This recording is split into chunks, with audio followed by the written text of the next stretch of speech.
नमस्कार आप सभी को। और आज हम स्टार्ट करने वाले हैं एसटीसी बैच के लिए स्पेशल। तो सबसे पहले हम एसटीसी के बारे में जान लेते हैं। बीएसटीसी राजस्थान बीएसटीसी के लिए किस तरीके से आपको प्रिपेयर करना है। तो राजस्थान बीएसटीसी के लिए आपको जो गवर्नमेंट का सिलेबस रहता है उस सिलेबस के अकॉर्डिंग तो देखा जाए तो 4 सब्जेक्ट आपकी उसमें रहती हैं। ठीक है। सबसे पहली रहती है इंग्लिश, हिंदी और रीजनिंग और जीके। फिर उसके बाद आपका रहता है टीचिंग एप्टीट्यूड।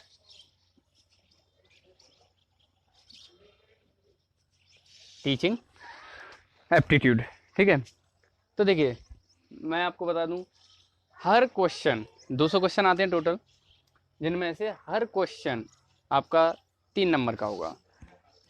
इंग्लिश में भी हर क्वेश्चन 3 नंबर का होता है, हिंदी में भी, रीजनिंग में भी, जीके में भी, टीचिंग एप्टीट्यूड में भी। खासियत क्या है टीचिंग एप्टीट्यूड में? एक खासियत है कि आपके पास जितने भी क्वेश्चन आएंगे, जितने भी क्वेश्चन आपके सामने होंगे, उन सभी क्वेश्चंस में ऑप्शन वाइज मार्क्स दिए जाते हैं। किसी ऑप्शन में आपको 0 होगा, किसी ऑप्शन पे 1 मार्क्स होगा, किसी ऑप्शन पे 2 होगा और मैक्सिमम 3। यानी कि मान लीजिए कोई क्वेश्चन है, उसके 4 ऑप्शन आए, ए बी सी डी। तो टीचिंग एप्टीट्यूड में ऑप्शन वाइज मार्किंग कैसे होती है, मान लीजिए तो किसी ऑप्शन पे तो आपको 0 मार्क्स होगा, किसी पे 1 मार्क्स होगा, किसी पे 2 होगा और लास्ट मैक्सिमम किसी पे 3 होगा। अगर आप 3 वाले को टिक करते हैं तो आपको पूरे मार्क्स मिल जाएंगे। अगर आप दूसरे ऑप्शन को टिक करते हैं तो आपको उसी हिसाब से मार्क्स दिए जाएंगे। ठीक है। बाकी सभी में ऐसा कोई नहीं है, बाकी सभी में आप एक ऑप्शन पे ही आपको 3 नंबर दिए होंगे, बाकी सब अगर गलत हैं तो बाकी सब पे आपको कोई मार्क्स नहीं मिलेगा। इसमें क्या है, ऑप्शन वाइज मार्क्स होते हैं। ओके, जैसे हम देखेंगे क्वेश्चंस, तो उन क्वेश्चंस के साथ ही हम बताएंगे भी इसका आइडिया आपको क्या रहता है। अब देखिए हम आज स्टार्ट करने वाले हैं आपका रीजनिंग का एक टॉपिक कवर करेंगे हम आज। उसका नाम है व्यूजन करके है। विजातीय छांटना होता है। विजातीय छांटने का मतलब होता है कि ऑड वन आउट। आपको क्या करना है, विषम ऑप्शन को हटा देना है। आपके सामने कोई भी क्वेश्चन आएगा तो उसमें से आपको क्या करना है, विषम चीज़ों को हटा देना है। जैसे मान लीजिए एक क्वेश्चन दिया है आपको कि नीचे दिए गए 5 शब्दों में से 4 किसी गुण के आधार पर समान हैं, असंगत शब्द का चयन कीजिए। 5 ऑप्शन दिए हैं आपको,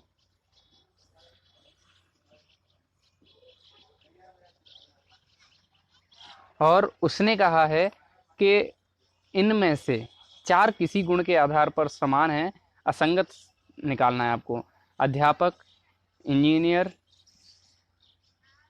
वास्तुकार, डॉक्टर और वैज्ञानिक। एक ऑप्शन है आपका अध्यापक, एक है इंजीनियर,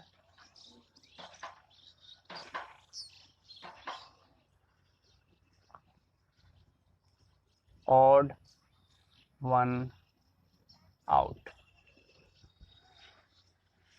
ठीक है।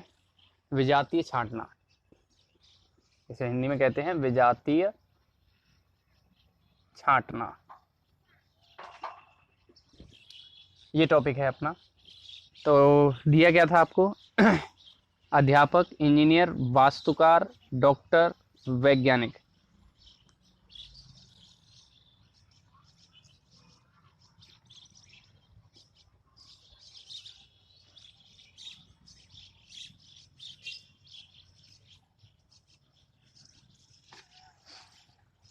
तो इसमें आपको क्वेश्चन में ये आएगा कि निम्न में से जो विजातीय है, विषम है, जो अलग है, उसको छांटना है आपको। इनमें से 4 तो किसी न किसी तरीके से क्या है, एक समान है। उनमें से एक ऐसा है जो अलग है, उसे आपको क्या करना है, छांटना है इसमें से। ठीक है। तो देखिए मैं अगर देखूं तो इंजीनियर, वास्तुकार, डॉक्टर और वैज्ञानिक, ये चारों के चारों ऑप्शन कैसे हैं, सेम है। क्यों? क्योंकि ये एक प्रोफेशन है, पेशा है। क्या है, ये एक प्रोफेशन है, पेशा है। तो ये चारों के चारों क्या हो गए, पेशे हो गए। लेकिन अध्यापक कोई पेशा नहीं होता। अध्यापक इंजीनियर भी हो सकता है, अध्यापक वास्तुकार भी हो सकता है, अध्यापक डॉक्टर भी हो सकता है, और अध्यापक वैज्ञानिक भी हो सकता है। यानी कि ये एक ऐसी कैटेगरी है जो इन चारों कैटेगरी में पाई जा सकती है। लेकिन इंजीनियर को हम अध्यापक नहीं कह सकते, वास्तुकार को हम अध्यापक नहीं कह सकते, डॉक्टर को हम अध्यापक नहीं कह सकते, वैज्ञानिक को हम अध्यापक नहीं कह सकते। लेकिन इनका भी एक अध्यापक होता है, वो इंजीनियरिंग करके ही टीचर बनेगा। इनका भी एक अध्यापक होता है, इनका भी एक अध्यापक होता है, इनका भी एक अध्यापक होता है। तो ये कोई व्यवसाय नहीं है, ये चारों क्या हैं, व्यवसाय हैं, पेशे हैं, एक प्रोफेशंस हैं। और ये इन चारों प्रोफेशन में पाया जाता है। केवल ये एक ऐसा प्रोफेशन है जो इन चारों में कॉमन है। तो इसलिए अलग कौन सा हो गया, टीचर हो गया, क्योंकि ये वर्सेटाइल है, यानी कि विविधता लिए हुए एक ऐसा प्रोफेशन है जो विविधता लिए हुए। ये सभी क्या है, एक यूनिक हैं अपने आप में, ये एक ही पेशा दर्शाया जाएगा। तो इसलिए आपका अलग क्या हो गया, अध्यापक हो गया। ठीक है, अगला जैसे एक और क्वेश्चन देखते हैं अपन। नीचे दिए गए 5 शब्दों में से 4 किसी गुण के आधार पर समान हैं, असंगत शब्द चयन करें। तो यहाँ भी हमें असंगत निकालना है, यानी कि भिन्न को आपको निकालना है। ठीक है, जैसे ध्यान से सुनना, महसूस करना, घोषणा।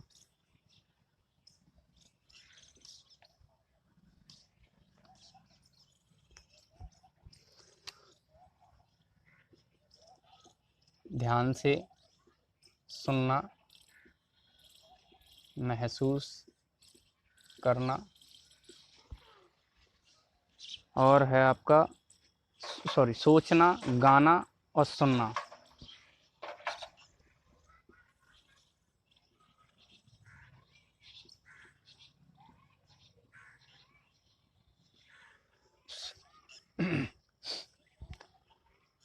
ध्यान से सुनना, महसूस करना, सोचना, गाना और सुनना। तो देखिए इसमें मैंने देखा ये सभी कैसे हैं, एक जैसे हैं, और ये इनमें से क्या है, डिफरेंट है बिल्कुल। गाना एक ऐसी क्रिया है, एक ऐसी एक्टिविटी है जो इन चारों से क्या है, डिफरेंट है, बिल्कुल ही अलग है। ठीक है, अगला आपका देखते हैं क्या है।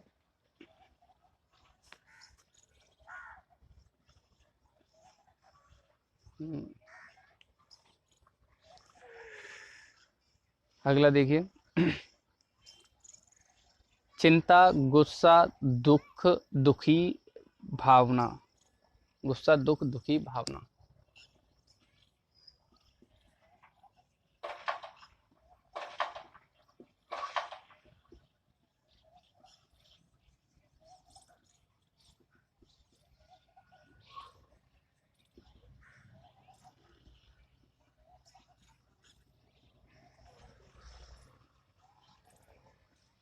चिंता, गुस्सा, दुख, दुखी, दुख, खुशी, भावना।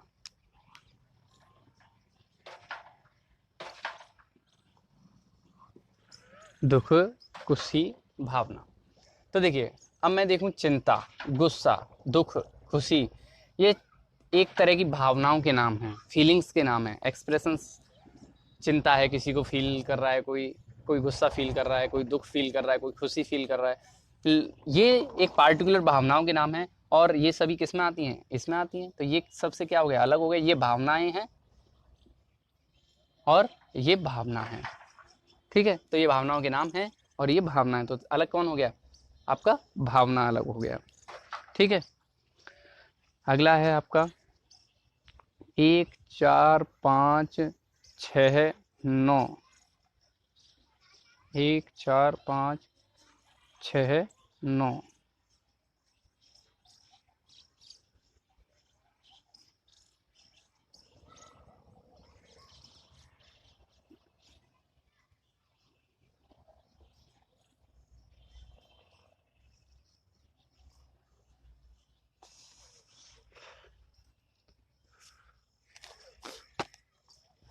यार डस्टर रखा होगा, देखो इसको यार, कहाँ गया।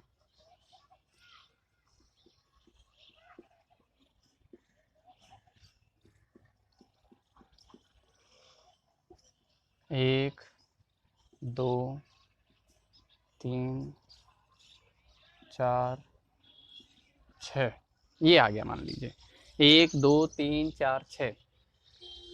तो मैंने देखा यहाँ पे ये सभी संख्याएं क्या हैं, क्रमिक संख्याएं हैं। कैसी हैं, क्रमिक संख्याएं हैं, यानी कि लगातार हैं। और ये संख्या क्या हो गया, आफ्टर इंटरवल हो गया, गैप के बाद आ रही है, तो ये सभी कैसी होंगी, क्रमिक संख्याएं होंगी। लेकिन ये क्रमिक संख्याओं के क्रम में नहीं है, क्योंकि यहाँ क्या होना चाहिए था, 5 होना चाहिए था। 5 होता तब तो आपका क्या होता, ये क्रमिक होता। लेकिन ये क्या नहीं है, क्रमिक नहीं है। ठीक है, अगला देखते हैं। चिंता करना, चावल, गेहूं, जौ, सरसों, बाजरा।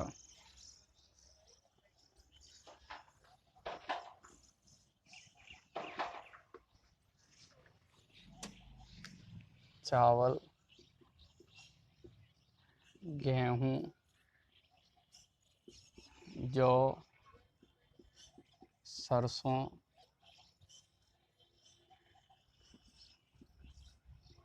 बाजरा। अब आपको इनमें से विषम छांटना है कि इनमें से कौन सा विषम है। इन 5 ऑप्शन में से 4 एक समान लगेंगे और एक क्या होगा, इनमें अलग होगा। तो देखो, चावल एक अनाज है, गेहूं भी अनाज है, जौ भी अनाज है, सरसों एक तिलहन है। क्या है ये, तिलहन है। बाजरा क्या है, अनाज है। तो आपका अलग क्या हो गया, सरसों अलग हो गया। क्यों, क्योंकि ये अनाजों की श्रेणी में नहीं आता है, ये अनाजों की श्रेणी में नहीं आता है। तो देखिए, ये टॉपिक बहुत ही सिंपल है। मैं आपको बताऊं, रीजनिंग में एसटीसी के सारे क्वेश्चंस के नंबर आपके लिए बोनस होते हैं, क्योंकि बहुत ही सिंपल क्वेश्चंस आते हैं। बस आपको क्या ज़रूरत होती है, थोड़ी सी प्रैक्टिस की ज़रूरत होती है। ठीक है, तो अपन डेली कुछ प्रैक्टिस के लिए कुछ क्वेश्चंस हर पिछले चैप्टर से दिया करेंगे, उनको आप सॉल्व कीजिए घर पे। नहीं होते हैं तो आप कमेंट बॉक्स में हमें डालिए कि आपसे कौन सा क्वेश्चन नहीं आया है, तो उस क्वेश्चन को आपको सॉल्व करके बताया जाएगा। ठीक है, और जहाँ तक है आप सभी को क्वेश्चन आ ही जाएंगे, क्योंकि इतने टफ क्वेश्चंस नहीं आते हैं एसटीसी में। ओके, तो आज इस टॉपिक को यहीं पर रोकते हैं। इसके प्रैक्टिस के लिए क्वेश्चंस कल अपन देंगे, तो कल प्रैक्टिस कीजिएगा। और अगर बुक है आपके पास तो उसमें से आज प्रैक्टिस कीजिएगा। ठीक है, धन्यवाद।